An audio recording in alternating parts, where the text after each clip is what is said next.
Wyobraźmy sobie Europę IX wieku. To nie jest jeszcze świat zamków z kamienia, rycerzy w lśniących zbrojach i gotyckich katedr. To świat pogranicza, puszcz, stepów i dolin, na których wyrastają pierwsze grody z drewna i ziemi.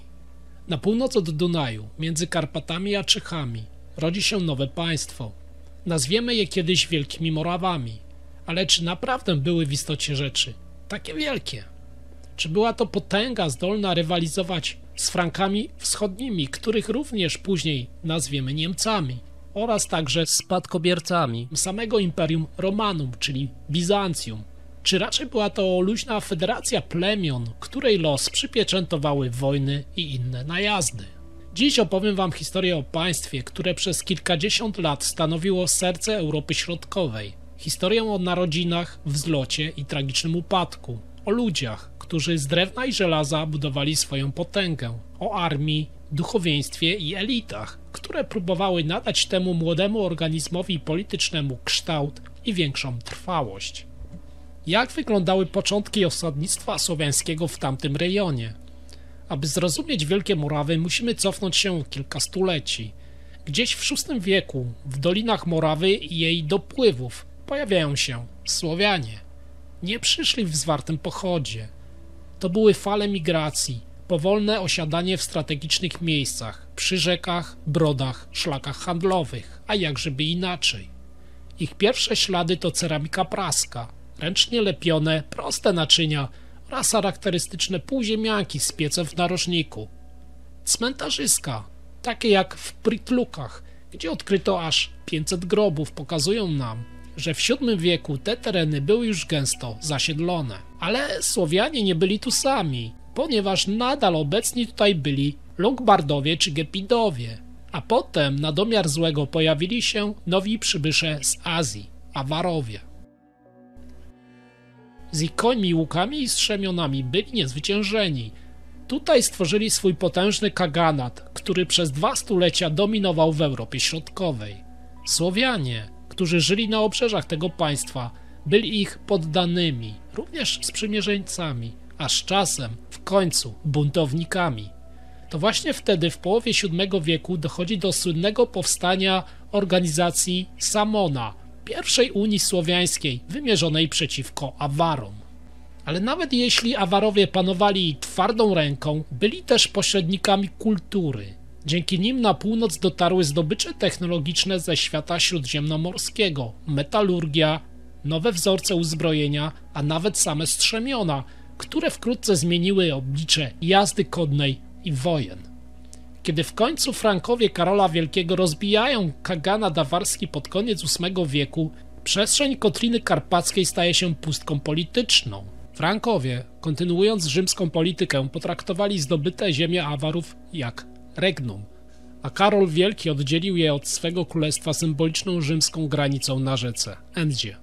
A wszystko stało się to tak dawno jak w roku 791. 5 lat później, po ostatecznym rozbiciu już Awarów, Bawaria i Karantania zostały podporządkowane prefektowi Geraldowi, szwagrowi Karola Wielkiego, a Nowa Panonia Karolińska sięgała aż po dzisiejszy Budapeszt. Jednak w roku 799 jego teren został podzielony, a z czasem wykształciła się Marchia Wschodnia, rządzona przez prefekta. I tak pod koniec trzeciej dekady IX wieku objęła ona dawne ziemię Awarów na południe od Drawy. Tytuł Marchia pojawił się dopiero tak naprawdę w X wieku, gdy Luitpold przygotował fundament pod potęgę swojego syna Arnulfa. A co działo się z samą Morawią? Morawianie są wspominani po raz pierwszy pod koniec drugiej dekady IX wieku. Byli jedynymi Słowianami dawnego kaganatu, którzy zdołali utworzyć własne państwo. Chociaż Frankowie próbowali widzieć w nim księstwo zależne, z czasem zaczęto je określać mianem Regnum Moravorum, a relacje z Bawarią były bardzo burzliwe: wojny, uchodźcy, sojusze i zdrady. Centrum królestwa znajdowało się nad rzeką Morawą. Władza Mojmira I, trwająca niemal do połowy IX wieku, oznaczała konsolidację Moraw i chrystianizację samych elit. Wygnanie księcia z Pribiny z Nitry ujawniło krwawą walkę o dominację. W roku 846 król Ludwik Niemiecki narzucił Morawcom nowego władcę, Rościsława. Ten przez lata balansował między walką o niezależność a formalnym poddaństwem i oblężenie jednej z twierdz w roku 864 zakończyło się jego czasowym podporządkowaniem, ale też ostatecznie książę szukał niezależności także poprzez wezwanie misji Konstanta i Metodego. Kolejnym znacznym władcą był Świętopełk I, który panował ponad 20 lat w drugiej połowie IX wieku. Objął on władzę po zdradzie Rościsława, którego oślepiono i osadzono w Ratyzbonie. Nowy książę lawirował między lojalnością wobec Franków a dążeniem do potęgi, czyli powtarzał poprzedni schemat. W roku 874 wymusił pokój, który pozwolił mu na dekadę konsolidacji własnego dominium. Pod jego rządami Morawy osiągnęły swój szczyt. Podporządkowały sobie Czechy, być może nawet południową Polskę. Chociaż ten rodzaj tutaj w tym wypadku podporządkowania jest nadal niejasny. Dalej idąc, część Węgier i Dolną Austrię. Był to czas, gdy Morawy stały się realną potęgą Europy Środkowej, chociaż frankijskie i rzymskie źródła widziały w Świętopełku tylko barbarzyńcę, przebiegłego i zdradliwego. Mimo tych ocen Świętopełk zbudował mocarstwo oparte na sieci rezydencji książęcych, posiadał swój własny skarbiec królewski i licznych zagranicznych doradców. Gdy umierał 6 lat przed końcem IX wieku, Morawy były największą siłą naszej Słowiańszczyzny. Po jego śmierci władzę przejęli synowie Mojmir II i Świętopełk II, których bratobójcza walka osłabiła cały twór państwowy. Czesi na 5 lat przed końcem IX wieku zerwali zależność od Moraw, a Bawaria zaczęła wspierać jednego z rywalizujących braci. Wkrótce pojawiło się śmiertelne zagrożenie – koczownicy, Madziarzy. Na początku Morawia i Bawaria wspólnie ich odparli, lecz niebezpieczeństwo wcale nie zostało zażegnane, bo ostateczny cios przyniosła katastrofa roku 907. Klęska Bawarczyków w bitwie pod Bratysławą, w której zginął margrabia Luitpold. Wtedy to Madziarzy zajęli całą dawną Panonię, a Morawy pogrążyły się w upadku. I właśnie o tej bitwie i tych wydarzeniach opowiadam w osobnym filmie Bratysława 907, na który was oczywiście zapraszam. Królestwo Moraw było pierwszym rozwiniętym państwem słowiańskim, lecz nie zdążyło niestety zakorzenić się w systemie chrześcijańskiej Europy. Nie powstała tam trwała organizacja kościelna, a próby podporządkowania się Rzymowi czy też Konstantynopolowi skończyły się fiaskiem.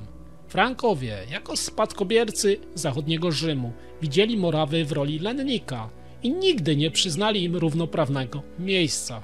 Świętopełk został raz nazwany Rex w liście papieskim, lecz jego królestwo nie otrzymało uznania, jakie miały inne dynastie. A teraz zabieram was do najistotniejszych wydarzeń tamtych czasów i tamtego regionu, czyli początki chrześcijaństwa. Tak wcześnie jak w roku 796 nad brzegiem Dunaju zebrał się synod. Brakowało jednak księży, dlatego sięgnięto po duchownych z Akwilei, mających doświadczenie wśród Słowian w Karyntii. Misjonarze zaczęli docierać do Słowian mieszkających w Panonii, a wkrótce także na północ od Dunaju, do Nitry i na Morawy.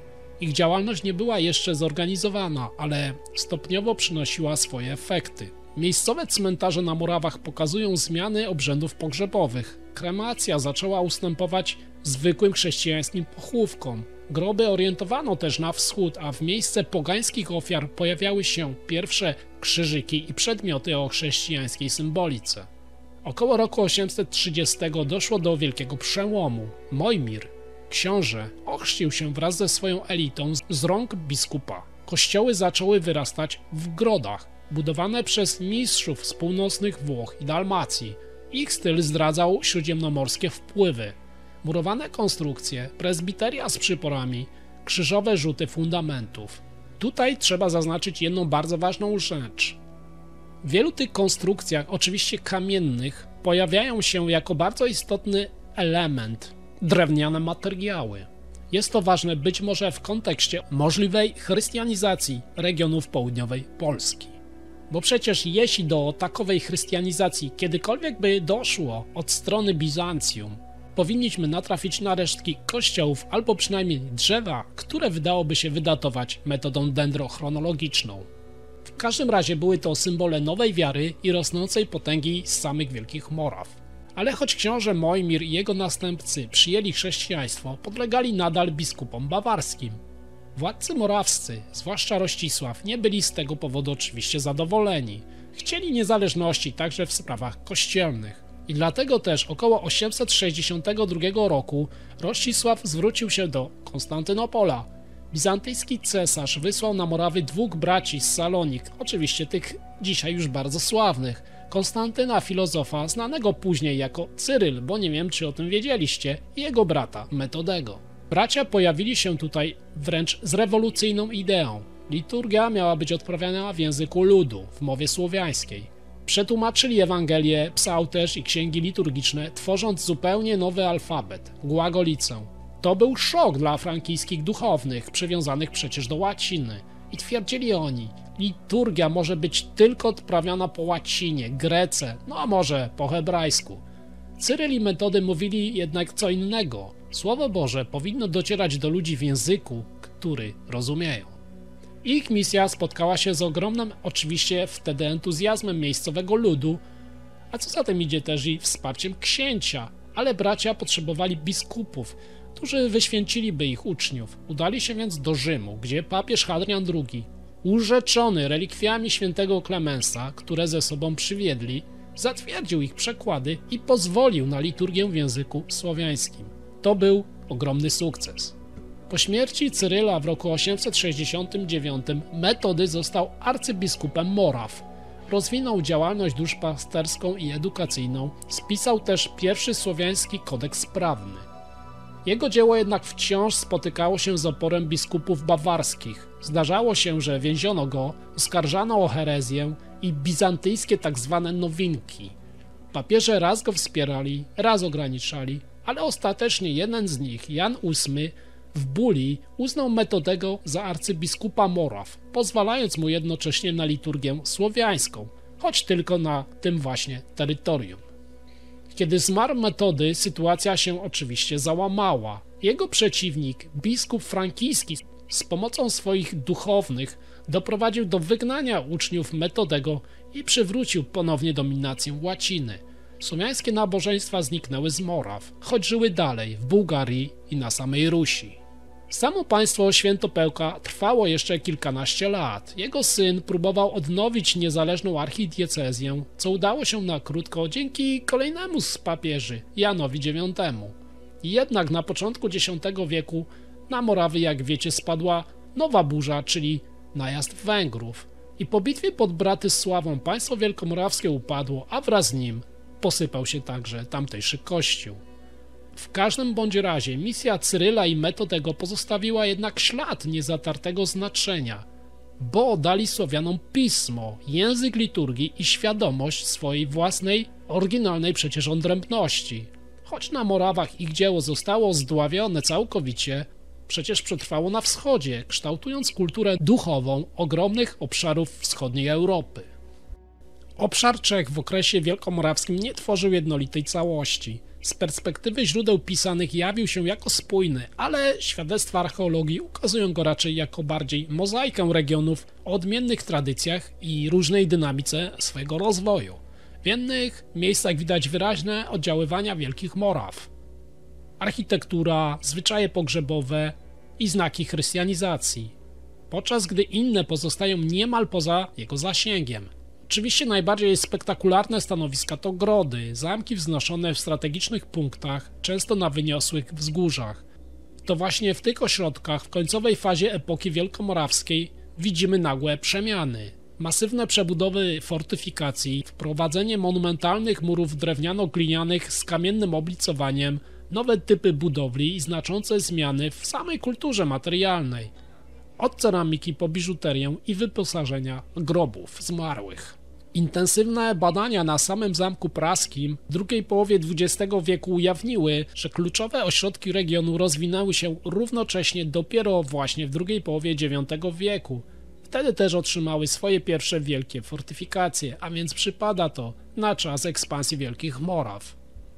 Praga już na przełomie IX i X stulecia była dużą aglomeracją. To tutaj właśnie Boży Wuj miał wznieść swój pierwszy kościół, znak chrześcijaństwa wkraczającego w przestrzeń świeckiej władzy. Z tego samego czasu pochodzą najstarsze ślady pochówków elit, często wyposażonych w bogatą biżuterię właśnie w stylu Wielkich Moraw. Kolczyki w formie winogron czy bębnów, kaptorgi i ozdobne guziki odkrywano nie tylko w centrum Pragi, ale też na licznych cmentarzyskach w jej otoczeniu. Ślady wielkomorawskie pojawiają się jednak nie tylko w samej stolicy, bo na przykład w jednym z regionów, w Kolinie, odkryto grób księcia i jego żony, gdzie jego wyposażenie jawi się jako jedno z najważniejszych centrów IX wieku. Broń zachodnioeuropejska, luksusowe naczynia z samego Akwizgranu. Równie imponującym ośrodkiem był tam Kourim, jedno z największych grodzisk Czech, gdzie odkryto ponad 150 elitarnych pochówków, obfitujących w złote ozdoby i biżuterię właśnie stylu morawskiego. Natomiast północno-zachodnie Czechy, chociaż mniej znane, także skrywają niezwykłe znaleziska. W Zelenkach pochowano kobietę, której grób zawierał złote kolczyki z Mikulcic i frankoński medalion, świadectwo ponadregionalnych przecież powiązań. Znaleziska z Rubina czy Litomierzyc potwierdzają obecność morawskich wpływów w tym odległym zakątku czeskiego kraju. Chrystianizacja Czech była procesem powolnym, ale powiedzmy to sobie szczerze, nieodwracalnym. Pierwsze świątynie, jak kościół mariacki w Pradze, rotunda świętego Piotra w Budecu czy kolejne praskie bazyliki, stanowią namacalne dowody jej postępu. Część z nich znamy tylko z legend, ale inne pozostają wciąż trudne do jednoznacznej identyfikacji pod względem archeologicznym. Jednak w każdym bądź razie pod koniec X wieku chrześcijaństwo zostało w końcu utrwalone przez powstanie biskupstwa praskiego i innych klasztorów. Nauka, jaką jest archeologia, dowodzi, że w przełomowym okresie IX i X wieku nastąpiła głęboka transformacja społeczeństwa czeskiego. Równoczesna przebudowa grodów, pojawienie się nowych form kultury materialnej, przyspieszony rozwój rzemiosła. Wszystko to wskazuje na stopień organizacji, który torował drogę do powstania państwa późniejszego, Przemyślidów. Różnica względem Moraw, na przykład mniej liczne pochówki wojowników i krótsza tradycja składania broni do grobów, sugerują wtedy odmienny system symboliki i władzy. Nie bez znaczenia była także sytuacja polityczna w całej Europie Środkowej. Upadek Wielkich Moraw, najazdy węgierskie i zmiana szlaków handlowych stworzyły przecież nowe możliwości. Przemyślidzi, którzy mieli nadejść potem, jako spadkobiercy Bożywoja, związanego z dynastią przecież morawską, mogli rościć sobie prawo do części tego dziedzictwa. A gdy w X wieku Bolesław I sięgnął po władzę nad częścią Moraw, historia zatoczyła dramatyczny krąg. Dziedzictwo wielkomorawskie stało się fundamentem, na którym wyrastało młode państwo czeskie. Czy być może właśnie to był również ten czas, kiedy pobici już Wiślanie, czy też znacznie osłabieni, a co za tym idzie ich terytorium w okolicach Krakowa, zostało zajęte przez czeskich Przemyślidów. Wydaje się to bardzo prawdopodobnym. I tak oto trafiliśmy chyba do miejsca, w którym wszyscy chcielibyśmy się znaleźć, albo może inaczej, wszyscy może najbardziej na to podczas tego filmu czekaliście. Wielkie Morawy w Polsce. Jednym z najbardziej intrygujących zagadnień właśnie polskiej mediewistyki są stosunki między Wielkimi Morawami a plemionami zamieszkującymi ziemię dzisiejszej Polski. Bo krótka wzmianka świętego Metotego wspominająca o bardzo silnym pogańskim księciu walczącym z chrześcijanami rozpaliły naprawdę wyobraźnię wielu badaczy i pasjonatów. Wokół tej notatki powstała wizja potężnego państwa przecież Wiślań, starć z Świętopełkiem I, podboju południowej Polski i chrystianizacji w obrządku słowiańskim. Dziś jednak co do tego wszystkiego mamy coraz większe wątpliwości, bo tekst przecież mówi jedynie o przymusowym chrzcie księcia Wiślań i to nie na terenie południowej Polski, ale na obczyźnie, a brak jest dowodów na podbój czy już w ogóle chrystianizację całej ludności. Chociaż z drugiej strony brak tych wcześniejszych kościołów drewnianych, które mogły zostać zniszczone, bo przecież do tej chrystianizacji mogło dojść, stanowi pewien problem, o którym wciąż można bez końca dyskutować. Ponieważ źródła pisane milczą, archeologia po raz kolejny przejęła ciężar dociekań. W latach 80. ubiegłego wieku dominował pogląd, że kontakty Morawian z południową Polską praktycznie nie istniały. Odkrycia nowych zabytków, broni, elementów jeździeckich, ozdób zmusiły jednak zawodowych badaczy do rewizji swoich poglądów. Szczególne znaczenie miały odkrycia cmentarzy szkieletowych z drugiej połowy IX wieku w Steboricach i na przedpolu Bramy Morawskiej, interpretowane jako ślady politycznej, a nawet już militarnej ekspansji Moraw na północ. Jeśli chodzi o samą kulturę, to różnice między Morawami a południowymi Słowianami były naprawdę niewielkie, lecz uderzające w sferze wiary i rytuałów. Bo kremację zastąpiła inhumacja. Pojawiły się kamienne kościoły i charakterystyczne techniki budowlane. Broń i oporządzenie jeździeckie nosiły wyraźne piętno wpływów karolińskich. Na ziemiach polskich najczęściej odkrywamy właśnie takie przedmioty, ostrogi i zestawy okuć. W Małopolsce i na Śląsku znaleziono ich naprawdę dziesiątki, niektóre wprost w stylu późnokarolińskim. Do tego dochodzą charakterystyczne oczywiście siekiery bradatice. Ponad 20 egzemplarzy, w większości datowane na IX i X wiek. I tutaj ukłon w stronę naszego krakowskiego Wawelu i badaczy, ponieważ kiedy byłem na wystawie, jeśli wy kiedykolwiek tam się wybierzecie, możecie zobaczyć w gablocie właśnie tego typu przedmioty, datowane na okres od X do XII wieku, ale kiedy próbowałem uzyskać bardziej szczegółowe informacje, niestety trafiłem na mur milczenia, bo być może ukazane tam przedmioty pochodzą właśnie z wieku wcześniejszego. No cóż, możemy tylko żałować, że Wawel nie odpowiada na oficjalne zapytania. Bo to rodzi wiele problemów, choćby i takie, że dzisiaj trudno orzec, które są importami, a które lokalnymi kopiami, a ich obecność dowodzi silnych przecież inspiracji morawskich, a może nawet, czy też braku obecności Moraw. Ten problem wciąż wydaje się polska nauka nie zauważać i nie chcieć go rozwiązać. Hipoteza o wyprawach zbrojnych Świętopełka na ziemię Wiślan znajduje pewne oparcie w śladach, powiedzmy, pożarów grodów, lecz brak możliwości precyzyjnego datowania dendrochronologicznego uniemożliwia w ogóle rozstrzygnięcie, czy były to skutki najazdów, lokalnych walk plemiennych, czy po prostu najzwyklejszych naturalnych katastrof, a może było zupełnie odwrotnie, to może Wiślanie wyprawiali się na teren Wielkich Moraw. Po raz kolejny ukłony do polskiej nauki i polskich naukowców. Dlatego też coraz częściej obecnie przyjmuje się, że elementy uzbrojenia i rynsztunku wojsk morawskich przenikały do Polski nie w wyniku wcale żadnego podboju, lecz poprzez pewnego rodzaju adaptację, wymianę, a może najazdy na terytoria Wielkich Moraw. Obok broni pojawiają się także oczywiście ozdoby, zawieszki, kolczyki, brązowe okucia pasów oraz pojedyncze, wyjątkowe importy, choćby jak nóż z Grodziska w Naszacowicach czy paciorki z Zawady Landskorońskiej. Niejasne pozostaje też pochodzenie niektórych naczyń i wyrobów ceramicznych, które mogą być zarówno importami, jak i przecież imitacjami. Na tle archeologii grody południowej Polski, Czech i Moraw zdradzają bardzo wyraźne podobieństwa. Gęste rozmieszczenie, niekiedy naprawdę imponujące rozmiary, ponad 20 hektarów, a także podobny obrządek pogrzebowy, kremacja pod kurhanem. Od połowy IX wieku na Morawach kremację zastąpił jednak pochówek szkieletowy, co stało się widocznym znakiem postępującej chrystianizacji. Równolegle w całej strefie południowej krążyła tak zwana bardzo istotna waluta żelazna, czyli grzywny siekieropodobne. Czy misy śląskie, świadectwo jednolitej gospodarki regionu, chociaż mamy tu subtelne różnice, o czym przygotowałem już odcinek i o którym mówiłem, ale będą i następne. Choć zbiór znalezisk wielkomorawskich z Polski może wydawać się skromny, to właśnie one stanowią znaczną część całej kategorii zabytków z IX wieku.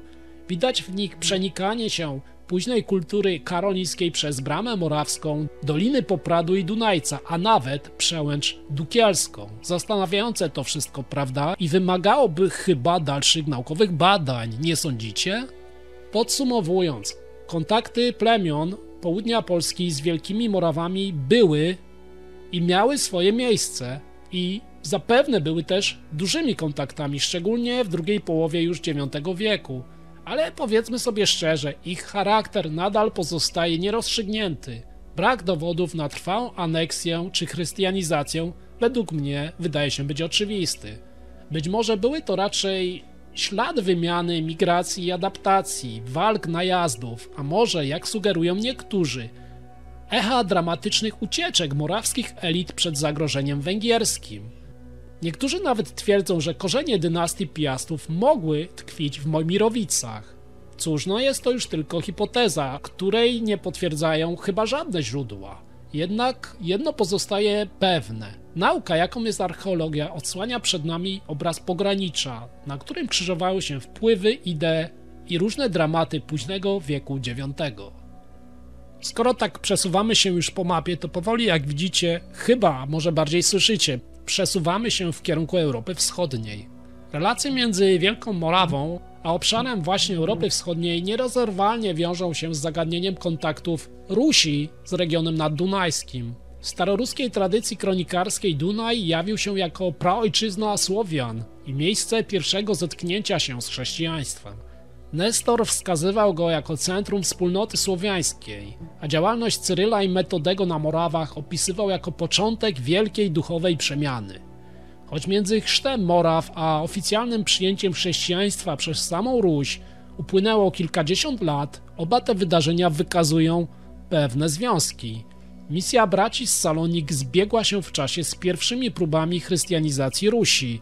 Wpływ tradycji cyrylo-metodiańskiej dostrzegalny jest w literaturze i prawodawstwie ruskiego średniowiecza. Liczne rękopisy żywotów obu świętych krążyły na ziemiach ruskich, a fragmenty zachodniosłowiańskich przekazów znalazły miejsce w powieści minionych lat.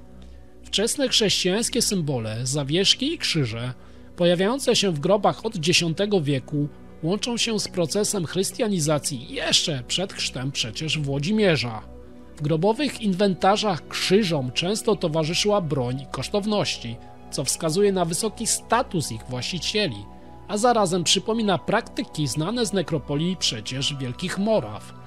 Wkrótce proste srebrne krzyże ustąpiły miejsca odlewom z wizerunkiem Chrystusa, które rozprzestrzeniły się od Dunaju aż po samą przecież Skandynawię. Wpływ morawski widać także w piśmiennictwie. Pierwsze próby użycia alfabetu pojawiły się na Rusi w X wieku, choć dopiero po chrzcie nastąpiło szersze upowszechnienie piśmienności. Po raz kolejny nauka, jaką jest archeologia, potwierdza obecność elementów morawskich na Rusi. Biżuteria, kolczyki półksiężycowate, ozdoby typu wołyńskiego, paciorki i zawieszki wskazują bezpośrednie analogie z produkcją warsztatów naddunajskich. Znaleziska z Nowotroicka czy Kijowa świadczą, że lokalni złotnicy przejmowali i przetwarzali wzorce morawskie, często w połączeniu ze stylami skandynawskimi i bizantyjskimi. Obecność form odlewniczych w Kijowie potwierdza, że część ozdób była wykonana na miejscu przez rzemieślników wyszkolonych w duchu naddunajskim.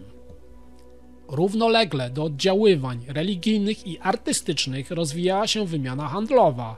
Przecież szlaki łączyły Kijów z Pragą, Krakowem i południowymi Niemcami, a także z Bizancjum przez Dniepr i Morze Czarne. Drogi te zapewniały przepływ nie tylko towarów, lecz także niestety niewolników, żywego towaru, ale też przecież i idei.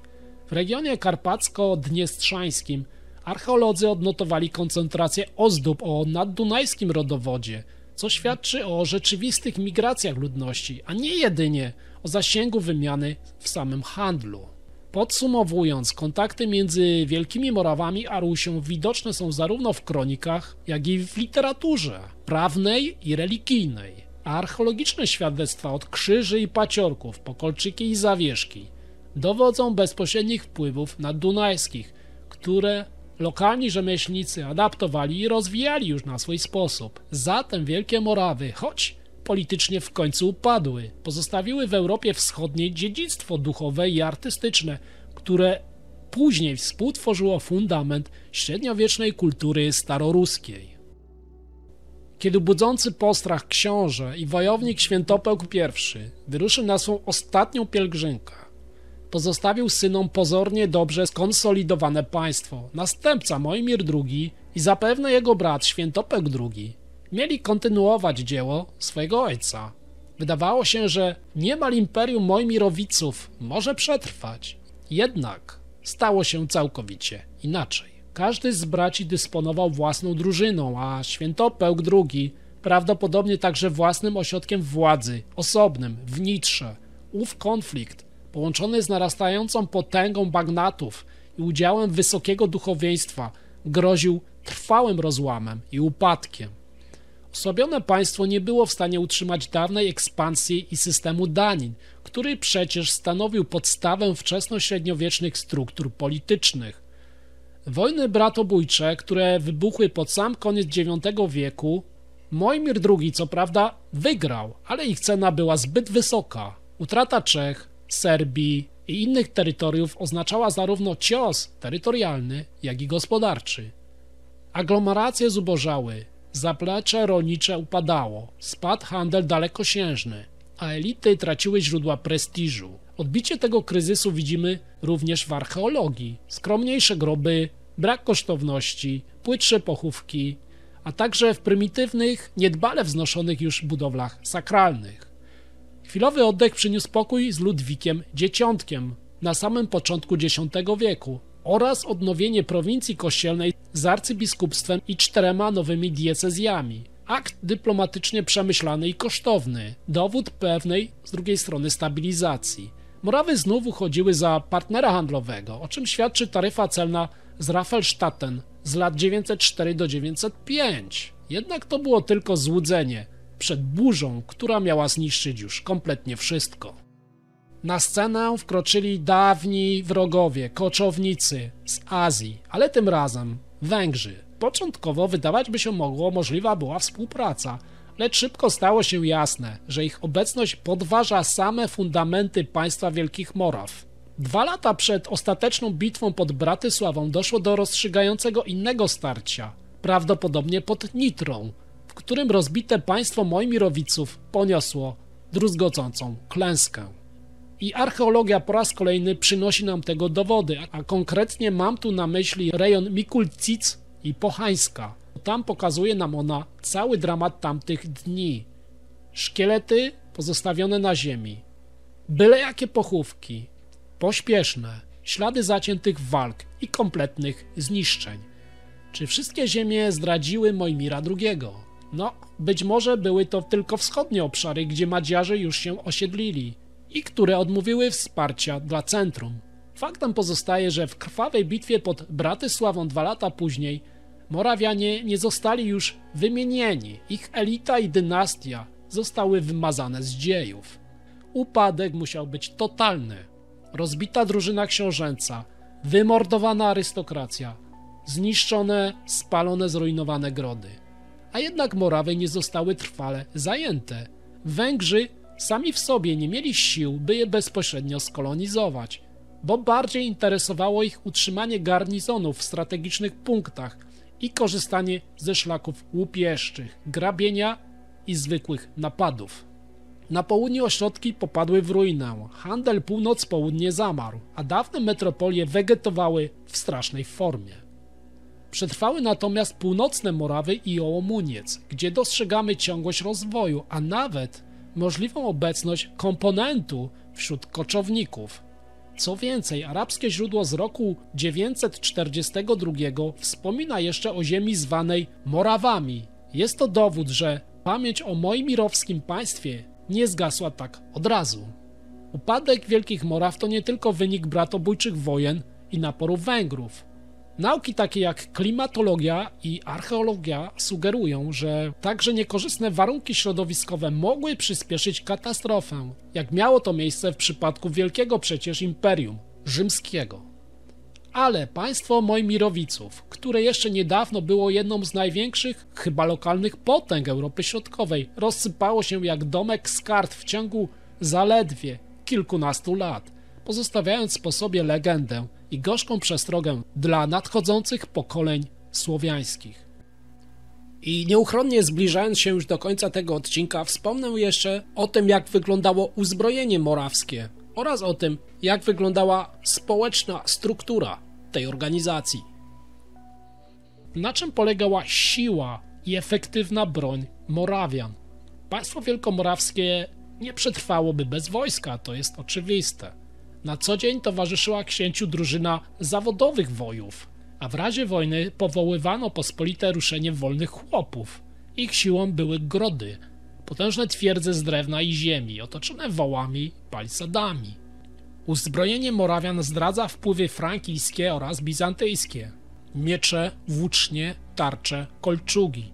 Bogatsi wojownicy walczyli konno, co zwiększało mobilność armii. Frankijskie kroniki wspominają, że Morawianie potrafili stawić im równy opór. Ich taktyka łączyła obronę w grodach z najazdami i oczywistymi zasadzkami. Byli mistrzami zaskoczenia i wykorzystywania znajomości własnego terenu. Ale kiedy w końcu X wieku pojawili się nowi wrogowie, Węgrzy, konni łucznicy o niebywałej wręcz szybkości, morawska armia okazała się beznadziejna. Jak funkcjonował handel i z czego płynęło bogactwo Wielkich Moraw? Organizacja ta nie miała własnych złóż srebra czy złota, ale była położona na szlaku bursztynowym i innych drogach handlowych. Zatem eksportowali bydło, skóry, miód, wosk, a w zamian otrzymywali inne luksusy, złotą biżuterię, broń frankijską, importowane tkaniny. Dzięki temu książęta mogli nagradzać swoich możnych i utrzymywać ich w lojalności, ale system ten był kruchy, słaby, delikatny, bo przerwanie szlaków handlowych oznaczało kryzys głównego autorytetu państwa i brak środków na opłacanie drużyny i groźbę upadku. Cóż, państwo morawskie zniknęło tak szybko, jak się pojawiło. Czy zatem możemy mówić, że te Morawy były aż tak wielkie?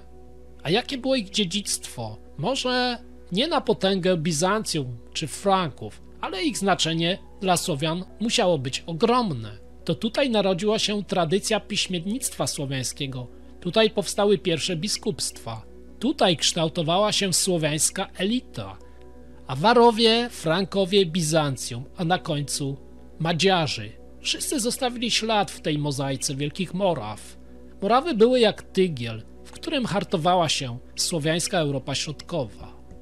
Dziś pozostały po nich tylko wały grodów, fragmenty ceramiki i kilka dramatycznych kronikarskich zdań. Ale jeśli wsłuchamy się w echo tych miejsc, wciąż możemy usłyszeć ryk bojowych rogów i szczęk zwartych mieczy. Wielkie Morawy, wcale nie tak wielkie, to królestwo, które przetrwało tylko zaledwie około 100 lat. Ale jednak na zawsze wpisało się w historię Europy i być może właśnie na tym polegała ich prawdziwa wielkość. Na słowiańskim dziedzictwie, które przetrwało do dni dzisiejszych. Bo jeśli chodzi o sam wiek IX, ewidentnie organizacja Wielkich Moraw zawiodła.